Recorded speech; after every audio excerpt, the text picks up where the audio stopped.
Yeah, well, it kind of all started in the heats, really. In the heats, it was myself, Kadeena, and Jaco, and Kadeena went off like a scolded cat out of the gate. Like, she was on it. I remember going down the back straight, and there was like, I can see Kadeena, and she's going in the corner, and we're about halfway. It's like, Jaco's not getting much shelter here. It's going to be a long ride for him for the 2 laps, and then it's down to me to do my lap as well. So we fortunately we managed to qualify second fastest in that, but we were half a second down on the Chinese.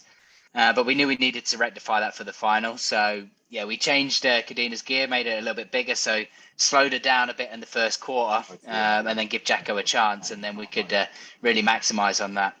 And yeah, it all came together in the final. I remember going down that back straight in the same way, and it's like, yeah, Jaco's on here. Like this is on. So I just ended up remembering tucking down behind him and trying to save as much energy as possible. It's like I need to unleash absolutely everything when it comes to my turn. So I did that and just pushed on the pedals as hard as they go.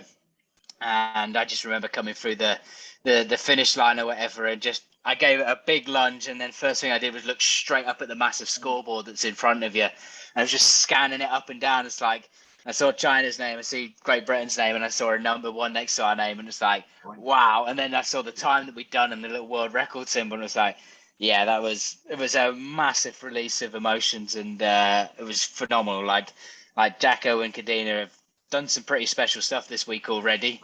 But yeah, we all came together today, and it was a phenomenal ride.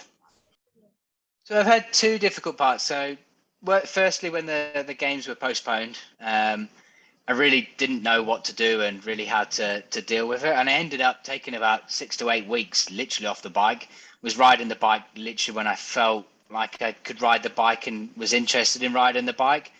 And then as the lockdown started to be lifted and British Cycling managed to open the velodrome up and the track and stuff, it was like, actually, we've now got 15 months to really focus on the games. And that really focused me really well, actually. So I'd had that little break, which I needed. And then I went into this bit, and it was like, right, we've got 15 months to try and fix all the things that we only had really 3 months to fix before that. So that was a really challenging time, but also an exciting time at the same.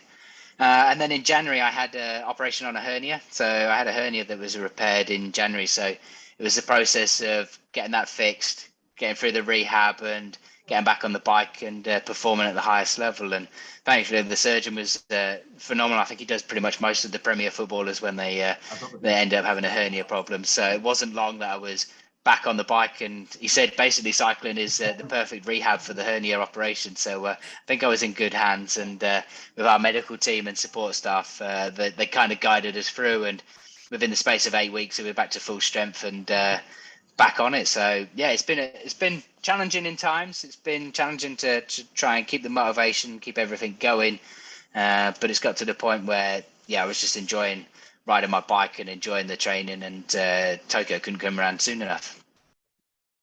Personally, it's the fact that even at the age of 42, I'm still getting faster. I've managed to learn basically how my body works over these years and how it reacts as I've got older, and how it's different to when I was younger.